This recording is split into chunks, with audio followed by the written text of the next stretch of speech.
एक छोटे से गांव में एक गरीब लेकिन ईमानदार लकड़हारा रहता था। उसका नाम रामू था।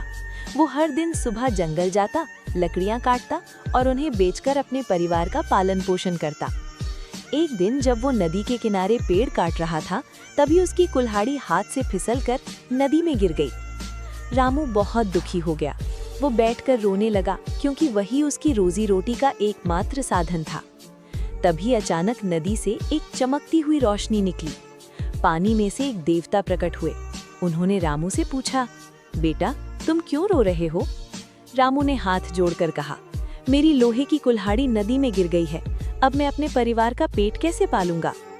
देवता ने मुस्कुराते हुए नदी में हाथ डाला और एक सोने की कुल्हाड़ी निकालकर पूछा, क्या ये तुम्हारी है?